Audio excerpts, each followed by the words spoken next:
Ladies and gentlemen, we are back for another movie review. Dare I say, this may be one of the most exciting new adventures from Ryan Coogler in Sinners.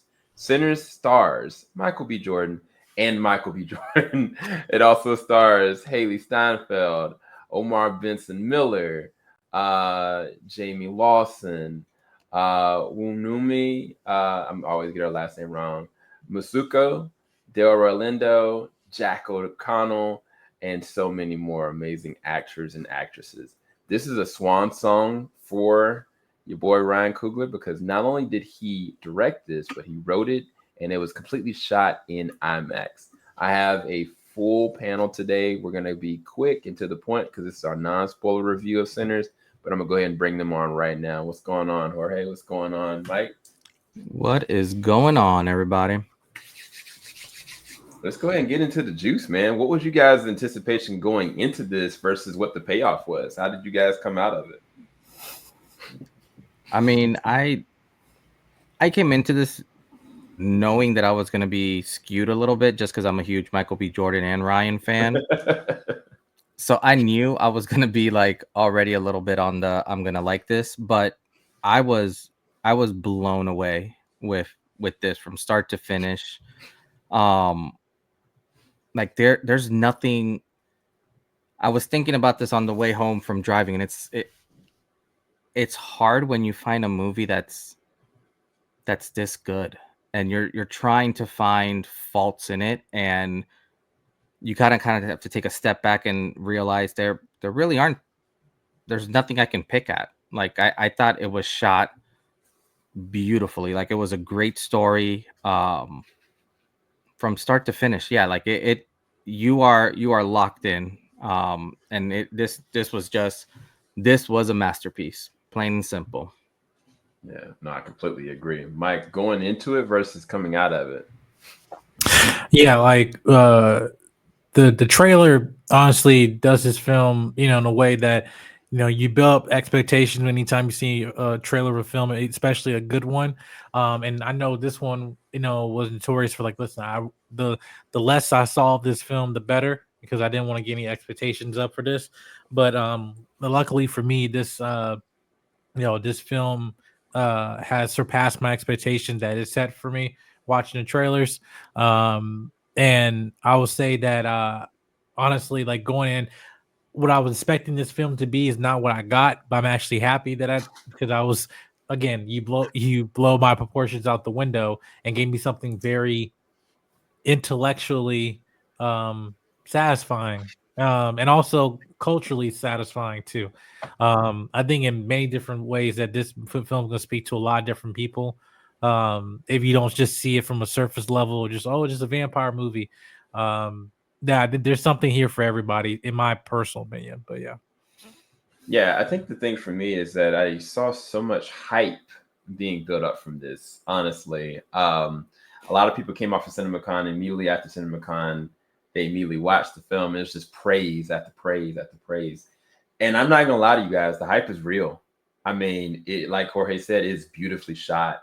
The story, it's not just a linear story. There are so many different facets to the characters.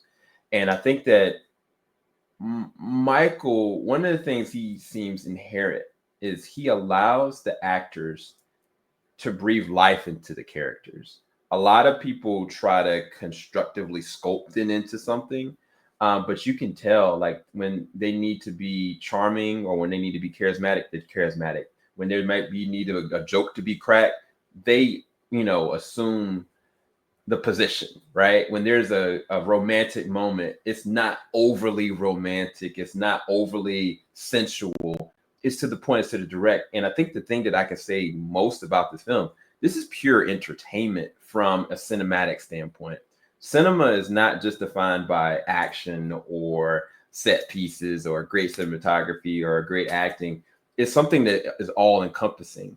And one of the things I'll say the biggest strength about this film is their architecture for positioning for scene transition, and also like the beat of the drum with music. Like it is insane what Ludwig does with the score, but even more fantastical is how they incorporate music it is literally another living, breathing part of this story. The only negative that I really truly have personally is the advertising.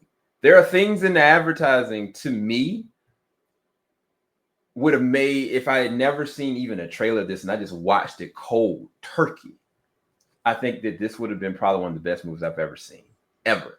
Because there are just certain story threads that I wish I just didn't know. I didn't build to anything. And I don't know. There's one specific character I feel like they did a disservice to. And I'm not going to say who they are, but if you see the movie, you'll understand why I say that.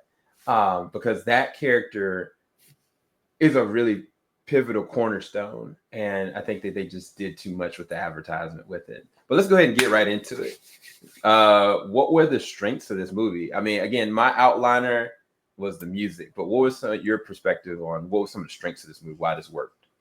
I said, like, from a technical level, like, this is Ryan's pinnacle of success of his career, honestly, with this film. And not only go into the marketing, he even then done promotion for this film, talking about it. That he shot this film entirely in IMAX, but also in terms of how he would able to orchestrate scenes with Michael playing against himself. And again, and there's several scenes, at least 3, that from a technical point of view, you're like, oh, we need to replay that. We need to replay that. Put that in a masterclass and rewatch that. And I mean that for it's somewhat similar to like Jordan Peele's Nope, where this was like a love letter of Close Encounters for him. I've seen films like in a bigger scale. This, I feel like this film, hopefully, I think that we'll have a testament in time in terms of the story they did with this, because in the Black community, there's plenty of vampire movies like Vampire in Brooklyn and all that, all that stuff. But this film, again, going back to technical, is just beautiful. Going and using the same cinematographer from Black Panther, Wakanda Forever, but at the same time taking the quality to another level. Like you're seeing scenes where aspect ratios are changing for setting the scene and the tone of those moments that are happening. But also just going back to ground of filmmaking 101, knowing how to use a camera and be smart with it. We always complain about visual effects in movies today, are just like, oh, it's just cheap and everything. Like, no, you saw every single dollar or every single penny, I should say, that was put in this film, but it was used in a very smart and creative way, where it's like, again, I think this will be a testament to filmmaking itself, and also just testament to the time that we're in, where different stories are allowing to be told in this IMAX setting, and this film was perfect for that format. Yeah, Jorge. Yeah, I think this is when you start looking at this film, and obviously, like, it's still fresh in our minds because we just saw it, but when you kind of think about what Ryan did in this film, of kind of fusing a vampire horror film in a weird way within a historical context, and you can put it down even layers beneath it, where you incorporate music in such a way that actually kind of mirrors what the Black community was going through during that time. When you talk about freedom and you talk about temptation, being oppressed, like it's very interesting how much power music has in this movie. Like, the music itself, it's almost like its own character. And there's one scene in this movie that they shot that quite possibly could be one of the most, like, for me, it was just beautiful. You kind of have the camera moving around this dance floor, but there's different elements getting added in with each kind of like turn of the camera, and it almost, that scene alone, you could have just showed me that, and that would have sold me on this film easily. And the way that they did it so seamlessly, not just different cultures, different eras, different, times in history, and you're kind of seeing all of that fusion of it. This right here is storytelling on like a different level that I haven't experienced in quite some time. The way that not just the characters, but even simple things. Whenever you kind of have a movie where you have one character playing two people, the CGI or just how it's done, it's always a little. I don't want to say it's like a little phony or fake, but you can tell. And I think almost off the bat, within the first 10 minutes of the film, you see an exchange between Michael B. Jordan's, one of his character, Smoke, and then you see it with his other character, and it's seamless. Like it's just, you go through it, and as soon as I saw that first handoff, I was just like, okay, like there's something to this. But no, I think that this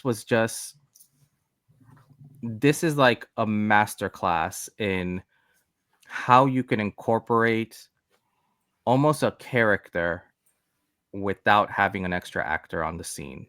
Because there were scenes where they're talking about stuff and you hear in the background what they're talking about. Mm-hmm. And it's crazy because you're just hearing them talk about it, but you're literally hearing them retell like an event, but you hear it happening in the background, and visually it paints that picture in your mind. And there's not many movies that can do that and do that successfully to the level that this was done. Like this was phenomenal. Plain and simple. Yeah. I'm gonna give Devin an opportunity. Devin, for you, what was some of the biggest reasons why this movie worked for you in a non-spoiler capacity?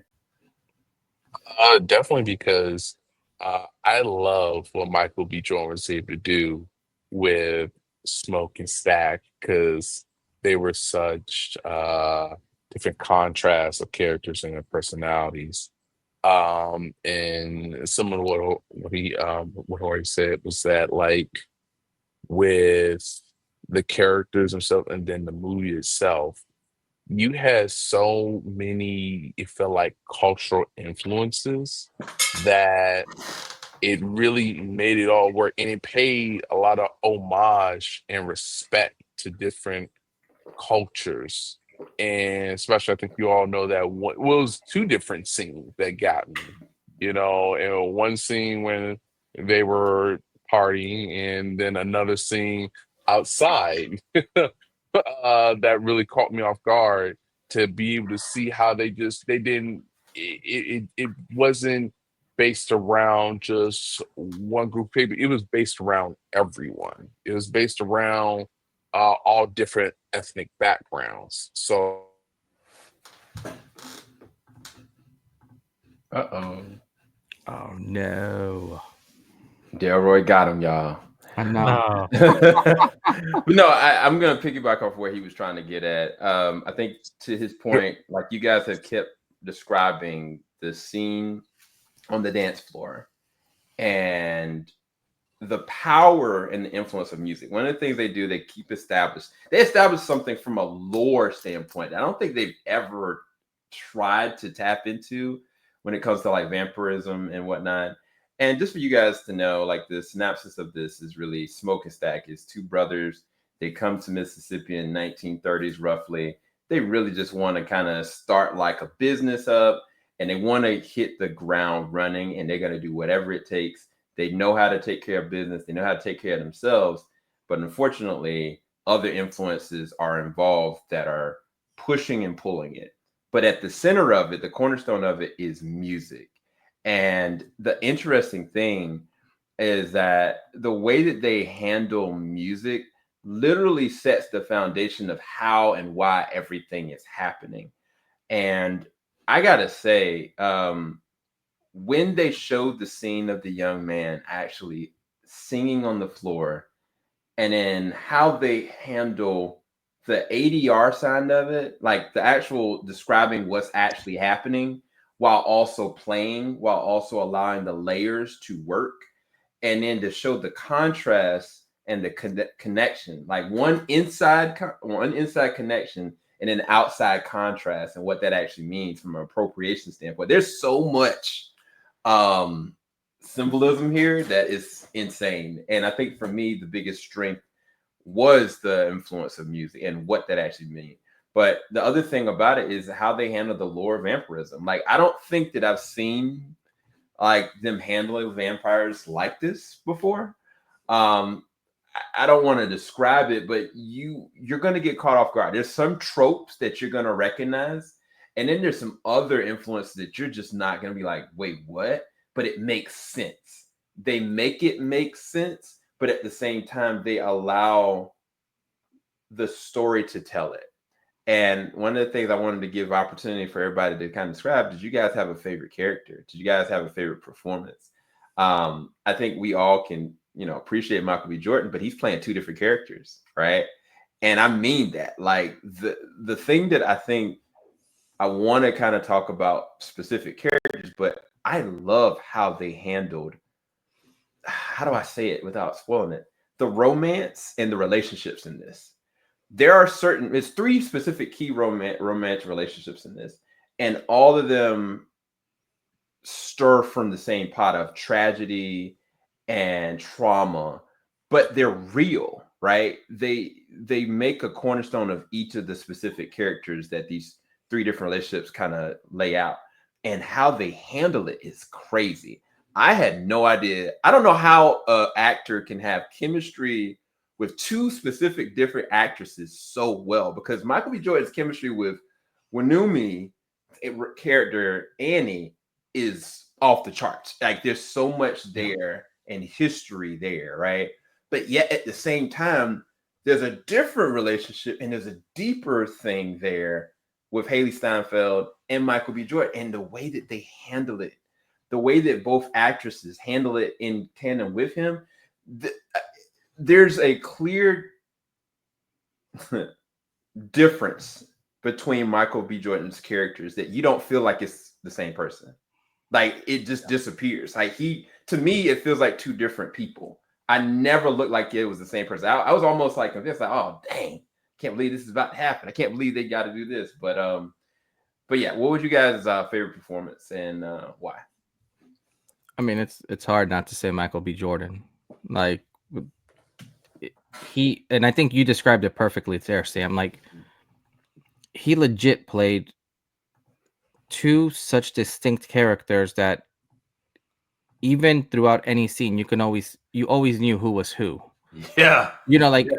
Going between, like Emmett or Ezekiel, like you knew who was who. You knew that one brother, kind of dealt more with defiance, and he was kind of like his brother's keeper. And then you had the other one who was dealing more with the temptation of just life at the end of the day, and you kind of saw these two distinct characters, and just to be able to have someone put themselves in such a position where they are playing two different characters that has to make it believable, the all of their moral dilemmas, all of their like loyalty, like there's so many layers behind it, and it's not just to a single person, but like you were saying, like even something as like their love interest, completely different, and the whole time mentally just battling with themselves over what they're trying to get at the end of the day. I mean, I don't see how you can't give this up to Michael B. Jordan. And and even yeah, like it's hard for me to say that any other acting was done better. I think I forgot what the name of the main vampire was. Remick. Remick. Remy. Yeah. Jack O'Donnell's character. Yeah, he did such a spectacular job. Mhm. But it's almost like you have a lot of phenomenal performances, but Michael B. Jordan was just on a different league on this one. And I think it could also be because of how comfortable him and Ryan are. Because this, obviously we're not doing like first time movies here. Like they've known each other for in a weird way, it's almost like they've grown up together in the movie industry, Yeah. with the type of movies that they make. Like it almost like keeps one upping each other and getting better and better. And I think that has to deal a lot with the chemistry that they have. But in a weird way, it's almost like Ryan let him just loose, and he did his thing, and he did it well. So I would say, yeah, for me, it's Michael B. Jordan, hands down. Yeah. Mike. Yeah, I would say well, one, there's a few, because there's definitely like favorites, but also I want to give highlight to like who had a lot of screen time and also very pivotal to the story. Miles Caton, who played Sammy, who was the person that was singing, who's the cousin of Michael B. Jordan's characters. And again, the film, saying you focus on that character from the beginning of this film, but again, he has a level of innocence in his performance, but also because of his influence of his cousins, and you see him going down this route, and that again is push and pull, and there's a very question that's pondering over him, in the beginning of this movie that's like carry him throughout this entire film. But I think again, to represent that character, to balance off Michael B. Jordan's two characters and also give him two different influences, which is very interesting. Same actor but different characters, but both of these characters are like, are looking out for this their younger cousin, who's very talented, gifted, who wants to get out in the world just like his cousins did. But again, at the same time, it is also a I don't want to say analogy or metaphor or whatever, but just like basically his character represents that, hey, for someone that's young and gifted and talented like that, you're going to be targeted, and you don't know if that's going to be for your benefit or for your detriment, so but I think Miles did a good job with there. And but also as a character, I thought Delroy Lindo's character Delta Slim, again, anytime I see him in any film, any show, or anything like that, again, it is a gift to us as an audience, watch his performance. He is a character, but at the same time, he adds just another level of flavor to the ensemble dynamic with each other. But yeah, no, I thought he was a standout character, side character and everything, but definitely was not wasted in this role, in my opinion. Yeah. No, for sure. Devin. Uh-oh. I don't know is he alive? Dang, the vampires got him, y'all. Yeah, man, really got him. I'm He'll be back. He'll be back. I'm gonna shine some light on your girl Hailee Steinfeld. So Yeah. this is the thing.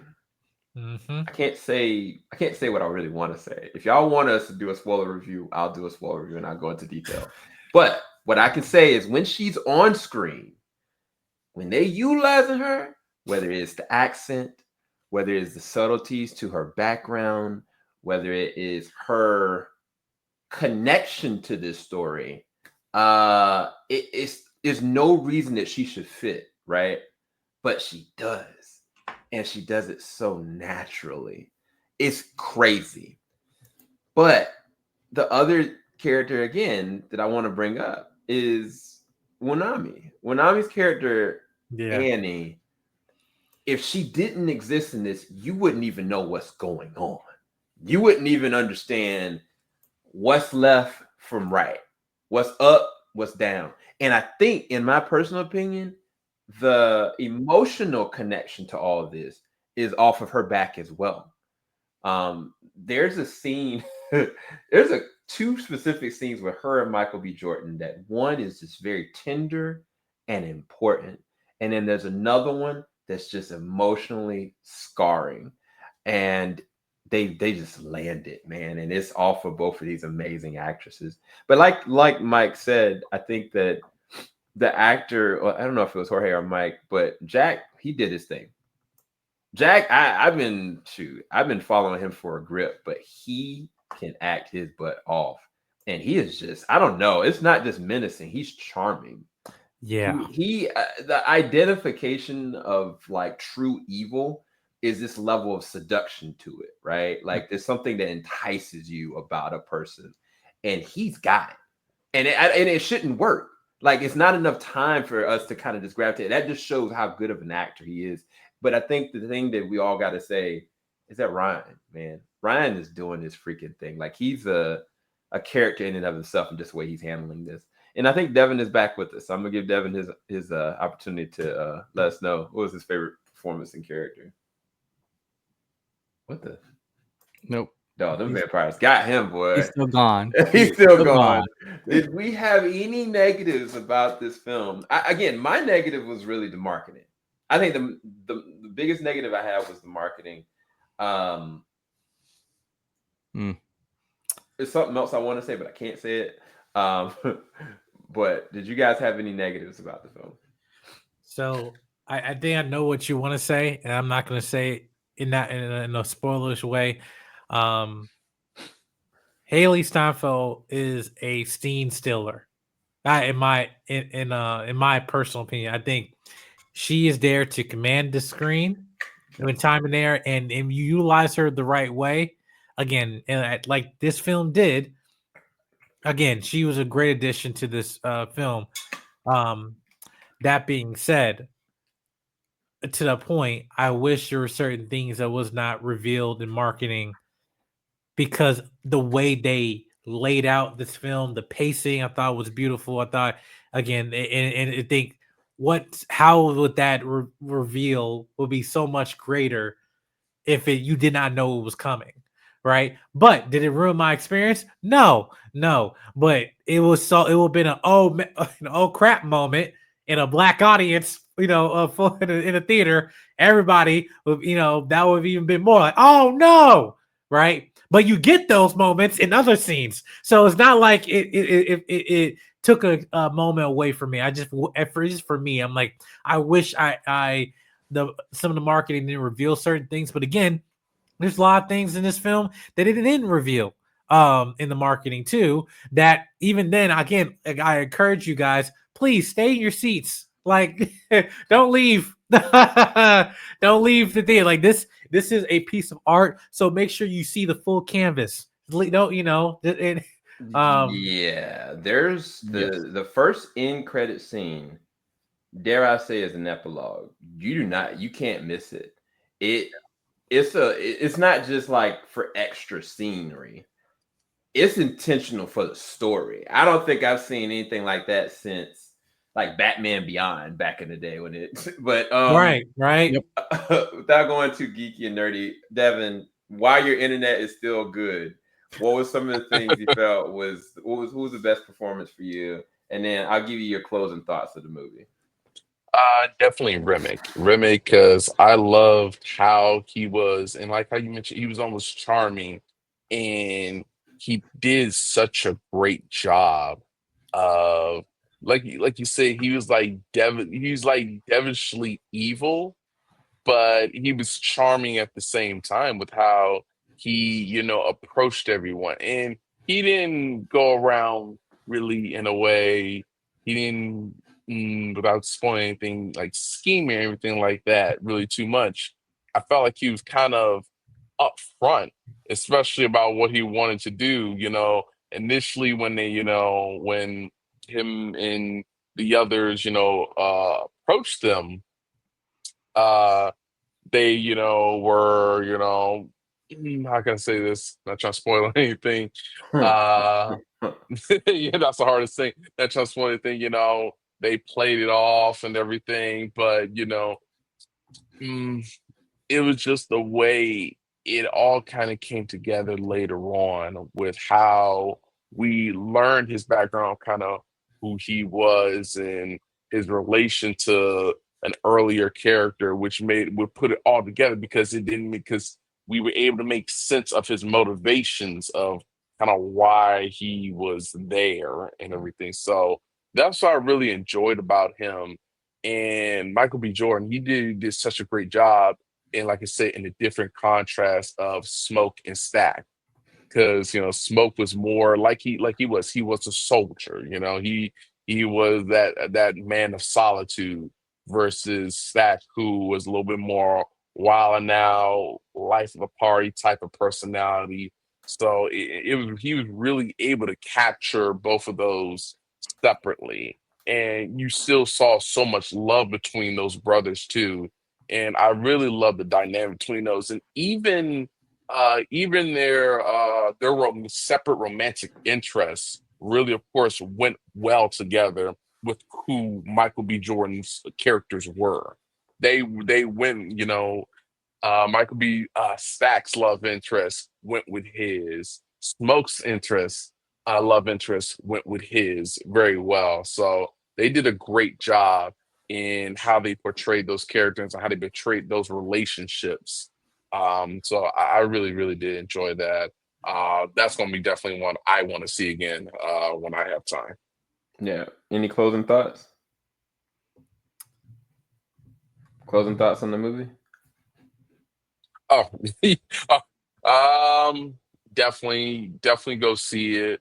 Probably one of the best horror movies I've ever seen, quite honestly, because it was funny, it was action packed, it had the perfect amount of jump scares. It didn't try too hard. It didn't try too hard. It was what it was. It didn't try too hard to scare you and everything because it used everything flows so naturally. It didn't have to try and scare you. It just made you already know what was coming and still scared the hell out of you. So I really did enjoy that. So definitely go see it. Like they mentioned before, stay in your seats for the post credit scenes. You won't you will enjoy it. Trust me. Rating A to F. A, definitely. Definitely. All That's a right. Halloween movie for me. Mike, closing thoughts and rating. Yeah, the closing thoughts again. I think this is a very intellectual film. That to a point where Ryan was saying this is the most personal film that he's ever made. You see that in terms of the culture that's in this movie. Again, I feel like even with the time period that they're in, this movie isn't just about the times that they're living in. About race or oppression or anything like that. Like even though those things are there because of the time period, it's such a bigger story than that. And I feel like he knocked this out with all cylinders, even with the supernatural element with vampires. Because again, you mentioned I didn't talked about what's his name? Is it Jack O'Connell? Yeah. Character, because it's so easy to write that character as a mustache twirling villain, right? But when you have somebody thinking that they're the good guy, it makes it way more darker. And someone that presents himself, I'm offering you freedom, black people. Like, think about that. In that time of the 30s, right? You think, oh yeah, we'll take anything we can get, right? But then it also gets to mental mentality of white savior and all that stuff, and it's like it takes it out into a completely different portion, and then again with all the supporting characters too, uplifting. Again, the top of the total pole of this movie, which is Michael B. Jordan as Smoke and Stat playing twin brothers. Again, this film is a rewatchable film, I think. Again, definitely we'll see how long numbers be for the box office. Please see this movie in IMAX because so you can get the full picture, literally, and see aspect ratios change and seeing the full picture that was intended for you at with the final product, in the theater. Please go see this. I think this movie is rewatchable, and I will be seeing this film again this week. And I hope this is a film that we'll continue to watch for years to come, as making one of the staples in a horror film. But more action, really, than trying to jump scare you or anything like that. It was entertaining, if anything else, entertaining. So make sure you go see it, and I'll give this an A. All right. And Jorge. Yeah, this movie is like it's an A, like plain and simple.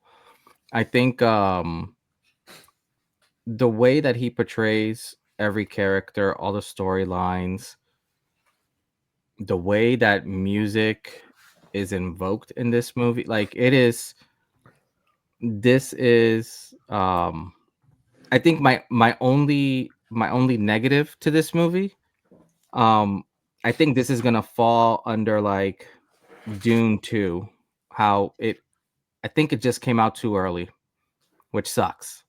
Because I think if this would have come out closer to October timeframe, um, I think there'd be a lot of different stories attached to this, in terms of award season and things like that. I think this coming out now, when it's. I hope people don't forget about it. Let's go with that. But I think in terms of directing, in terms of soundtrack, the whole 9 yard, like this is as close, and I hate saying it so early in the year, but this is as close to perfection as you're going to get so far. Like this without a doubt is the number one movie of the year so far. I was just blown away from start to finish. It's just so captivating. You will not be disappointed, and I think I don't want people to think that of this as like a horror movie, because it's so much more than that in a weird way. It's like there's a lot of elements that it throws in there, like the folklore of a lot of, kind of like these creatures. And if you really start like diving even into it a little bit more, like, you have your typical good old like good versus evil fight here, like, Jesus versus the devil or the Antichrist, however you want to look at it. Like there's so much symbolism in this movie that you could truly dissect this movie for countless rewatches, and you can pick up new things from it. So yeah, so for me, this is a 10 out of 10. This is an A plus. This is what filmmaking should be.